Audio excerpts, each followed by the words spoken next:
Hola, bienvenidos a mi canal, día después de la tormenta Fred aquí en República Dominicana.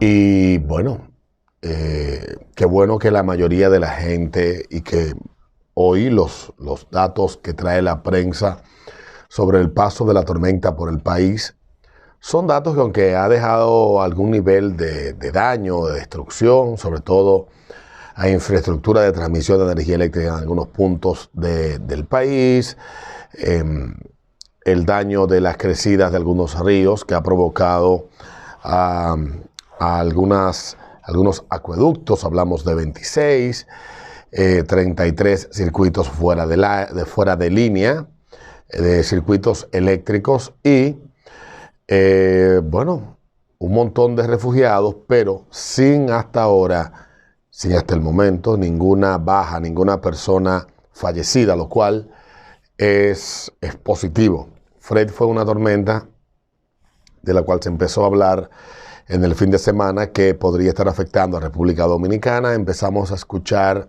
sobre lo que pasaría con esta tormenta ya con un poco más de detalle el pasado lunes en la tarde, y ya el martes fue darle seguimiento a cuál sería su evolución al paso al sur de la isla de Puerto Rico, en el Mar Caribe. Y bueno, pues ayer nos impactó. El centro tocó tierra a eso del mediodía y se mantuvo durante gran parte de la tarde, generando lluvias y vientos y provocando pues daños de todo tipo, tumbando árboles, no muchos, pero sí, cableado eléctrico. Hubo zonas de la ciudad donde el servicio eléctrico no fue cortado y los cables de alta tensión cayeron a tierra y provocaron uno que otro incendio. Pero lo más importante es que la tormenta pasó por República Dominicana y en gran medida se vio, hay que resaltar la respuesta que dieron algunas instituciones de manera muy oportuna frente a esta situación, pero también resaltar que ya se ha vuelto una costumbre en República Dominicana que llega la temporada ciclónica, y con la temporada ciclónica sabemos que los meses de agosto y septiembre y parte de octubre, o hasta octubre completo, son los meses donde se registran mayor cantidad de tormentas en la zona donde nos ubicamos.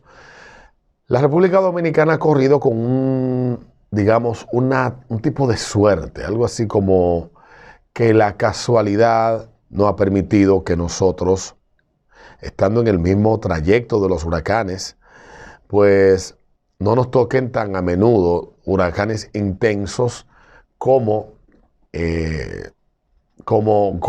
tal vez se pueda pronosticar, porque en el año 2017, tanto Irma como María, que fueron dos importantes huracanes, uno de ellos impactó de forma directa a Puerto Rico, y ya conocemos las historias que surgieron a partir del impacto de María, que era un huracán de una intensidad que desde el huracán Hugo en 1989 mucha gente no había nacido o no había nacido en esta época, pero Hugo fue un huracán que en el año 89 tenía pronosticado tocar parte de Puerto Rico y luego en su trayecto seguir hacia República Dominicana, pero luego de penetrar a la isla, el sistema montañoso de la isla de Puerto Rico hizo que este girara más hacia el noroeste, y bueno, pues hizo una curva que dejó fuera de su paso a República Dominicana. Yo tenía 9 años y recuerdo con bastante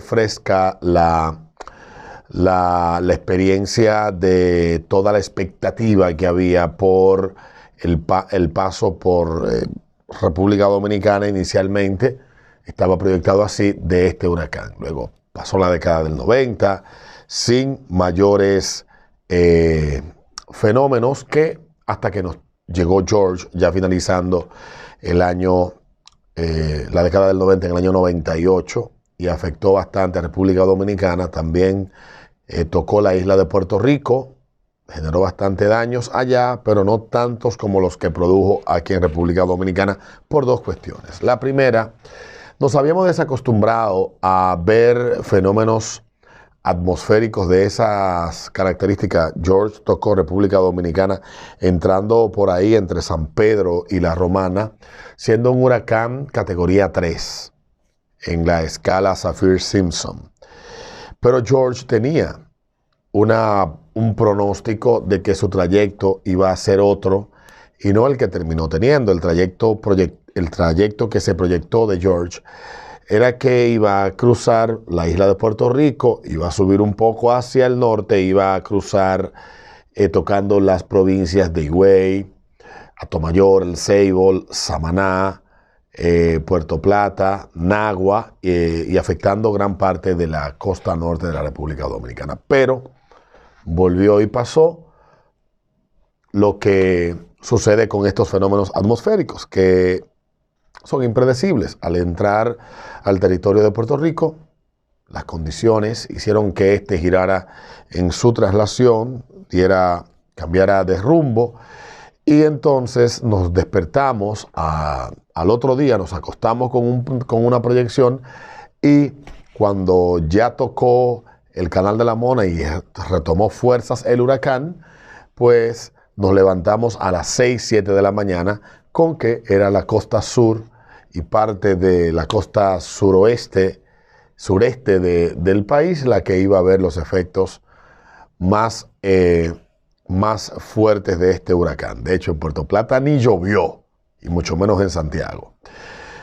En Santiago se nubló y cayó una lluviecita, pero gran parte todo el sur de la cordillera, parte de las provincias del centro del Cibao, como La Vega, Bonao, Sánchez Ramírez, la provincia de parte de San Francisco, de la provincia de Duarte, pues sintieron los efectos de este huracán. Eso es en el año 98. Lo segundo fue que hubo mucha desinformación. Para entonces había un director de la Defensa Civil que no cumplió oportunamente con su obligación. Estamos hablando de otra época, estamos hablando de los inicios del Internet. Aquí muy pocas personas tenían cuentas de Internet o tenían acceso a fuentes de información. Y también hablamos de una época donde no había tampoco la cantidad de información con la que contamos hoy. Y esto provocó de que muchas personas, incluyendo mi hermano mayor, mi papá y un montón de gente, el día 22 de septiembre del 98 se levantara como un día normal y se fuera a su trabajo, y encontrarse entonces con el problema que generó. Ya eso de las 10 de la mañana, 10:30, empezaron a sentirse algunos de los efectos de la tormenta. A las 11 de la mañana ya empezó a sentirse los vientos, y es a partir de esa hora que muchas empresas empiezan a enviar a sus empleados, porque hubo muchas empresas que trabajaron, otras trabajaron hasta las 2 de la tarde, muy metido ya el huracán en el país, y empezaron a enviar a sus empleados hacia sus casas. Hubo una inmensa mayoría que luego de que empezó a circular la información de que era inevitable que el huracán nos afectara, que iba a tocar la ciudad de Santo Domingo, pasó un poco al norte el ojo del huracán del distrito, pero se despacharon a las personas y la gran mayoría llegó, pero igual hubo mucha gente que tuvo que valerse de distintos medios para llegar a su casa, incluyendo a mi hermano que trabajaba en esa época en Colgate Palmolive, y tuvo que irse a pie aproximadamente unos 7 kilómetros hasta la casa hacia donde residíamos. Aquello fue de verdad demencial. ¿Qué me dejó de experiencia eso? Bueno, yo tenía 18 años, tenía la ilusión de conocer un huracán, de saber lo que era, porque el último huracán que había afectado a República Dominicana había sido fuerte, no a República Dominicana, pero sí al Distrito Nacional y a Santo Domingo. Era el huracán David en el año 1979. Fue un huracán categoría 5 devastador, y luego más atrás una tormenta también, Federico, varios días después la tormenta Federico, que trajo agua y duró como 8 días lloviendo en República Dominicana. No estaba nacido, pero hay videos que ilustran esto bastante bien. Un video en el canal del fenecido Teo Veras, los videos del día después del huracán, que ilustran cómo fueron estos días y aparecen también un montón de videos de cómo fueron aquellos días del huracán George. Dicho esto, la desinformación, el poco acceso a fuentes confiables de información generó mucha incertidumbre y hubo los casos que las personas tuvieron que ir y romper las puertas de los albergues que estaban destinados para estos fines porque la defensa civil no hizo su trabajo. ¿Qué yo vi con esta tormenta? Bueno, con esta tormenta vi mucha indiferencia y veo una sociedad que de alguna manera ha olvidado. Hay gran parte de la población que no le ha tocado vivir un huracán, que no ha vivido una tormenta seria. Tal vez lo más serio que hemos vivido en los últimos 15 años ha sido la tormenta Noé. Ya hace 14 años de que esto sucedió y que duró aproximadamente 4 o 5 días lloviendo en toda la isla y dejó daños por todas partes y fue de verdad bastante devastadora la cantidad de lluvia que dejó Noé en el país. Pero esto fue en el 2007, en octubre de 2007, finales del mes de octubre. Entonces, tomando en cuenta el que hace muchos años, hablamos 23 años, la última vez que tocó un huracán a República Dominicana, las personas se han olvidado de qué es un huracán o qué es una tormenta. Y ayer me senté a leer a mucha gente escribir y sorprenderse por muchos de los efectos que trajo consigo esta tormenta. El martes en la noche, corrijo, ahora estoy confundido, déjame ver, fue cuando me escribe mi amigo. Esto fue el martes en la noche. Me dice un amigo boricua, mi hermano, yo creo que eso va para allá. Me habla de la tormenta. Acá abajo va a pasar, me habla debajo de la isla de Puerto Rico, va a pasar a 10 millas, esos son 16 kilómetros de Cabo Rojo, que queda al suroeste de la isla de Puerto Rico. Es como su pedernal, por decirlo de alguna manera. Se convertirá al tocar el Canal de la Mona, y en el Canal de la Mona se convertirá en la tormenta Fred. Y yo le escribí, bueno, eso fue a las 7, 8 de la noche. Bueno, aquí estamos en Código Penal y él se sorprende. ¿Qué es eso? Y yo le explico lo que pasa. Y le digo, esto es una comedia de país. Y me dice, coñazo, ¿en serio? No me digas, ¿qué mierda? Hombre, hay muchas casitas que no te aguantan y ríos y vaina. Entonces, ¿no han hablado de eso en la prensa? No, la prensa le dio una importancia, digamos que viene una tormenta, etcétera, y tal vez a muchos lo agarró asando batata. Por eso ayer mucha gente se fue a su trabajo y luego sus empleadores al mediodía tomaron la decisión de enviarlos para su casa cuando vieron que la tormenta era en serio. Fue algo similar, no igual, a lo que pasó con el huracán George. Pero yo creo que obedece a que nuestra cultura se ha olvidado, culturalmente hemos olvidado, que estamos en la misma ruta de los huracanes. Que el no tener, por ejemplo, este amigo que le tocó vivir George, le tocó vivir Hortense, le tocó vivir Hugo, le tocó vivir María y le tocó vivir otras tormentas y otras situaciones climáticas en Puerto Rico. En Puerto Rico gran parte de la población, no voy a decir toda, pero una parte importante de la población, cuando se hablan de estos fenómenos atmosféricos, el gobierno tiene programas y existen planes que se ejecutan para informar oportunamente a las personas de lo que va a suceder y entonces ellos, pues los ciudadanos, pues se planifiquen y tomen los correctivos del lugar. Ayer leí a alguien decir que si la gente no entiende, si la gente no sabe lo que es, que si los empresarios no saben lo que es alerta roja. No, los empresarios no deben saber lo que es alerta roja. Somos los individuos, las personas, los que debemos saber qué es alerta roja. ¿O acaso tú te has detenido a buscar qué es alerta roja? ¿Lo has hecho? Cuando se declara alerta roja en el país, tú has ido, has hecho el esfuerzo por, por saber qué significa alerta roja. Me imagino que no. Me imagino que no lo has hecho. Estoy buscando aquí porque ayer, hace ya unas semanas, el periódico, ayer lo publiqué en Twitter, hace unos meses, el periódico Diario Libre dio una explicación y el mismo COE dio una explicación de qué diablos es alerta roja. De qué es alerta roja. Y pareciera que la gente no sabe lo que es. Alerta roja no significa cerrar nada. Alerta roja implica estar listos, preparados.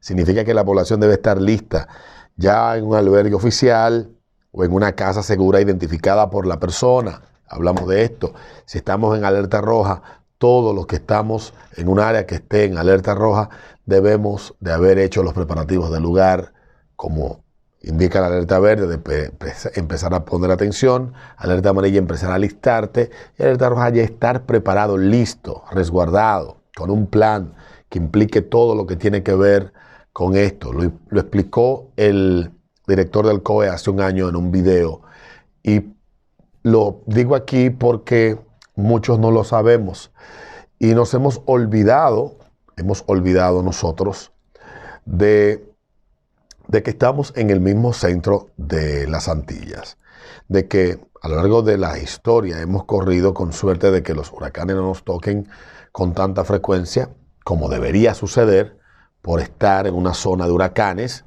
y estar en el medio de la ruta de los tigres, esto. Pero nosotros nos hemos olvidado de eso y ayer leías toda la gente quejarse de que se llevaron la luz en su casa. Obvio que se la van a llevar.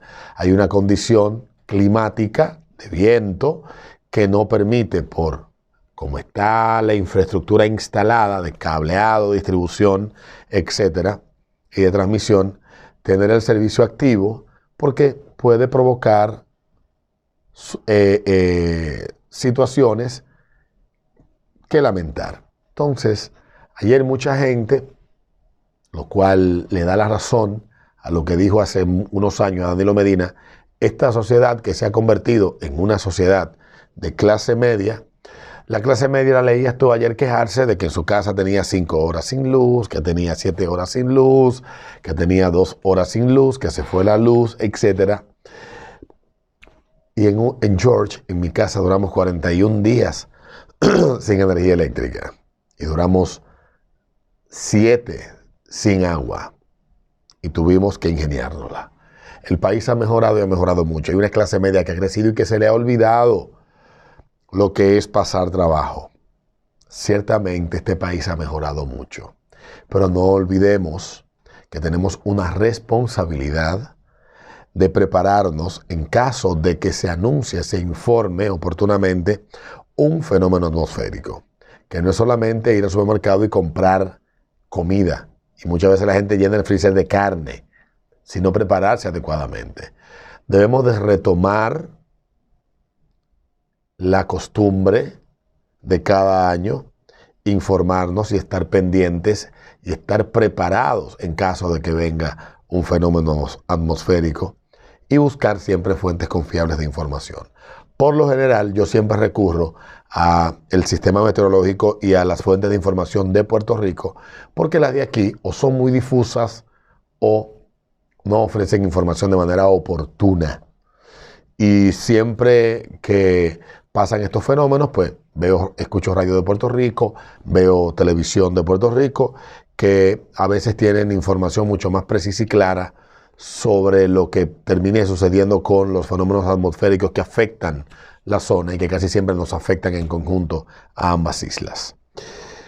Nada, muchas gracias a ustedes por la atención, a prepararnos, a estar pendientes, que Fred nos deje esta lección y que estemos preparados. Yo, por ejemplo, tengo inversor, tengo planta, tengo iluminación de baterías en mi casa, siempre me encargo de organizarme en caso de que haya tormenta, y eso debe de ser algo un ejercicio que debemos de repetir cada año.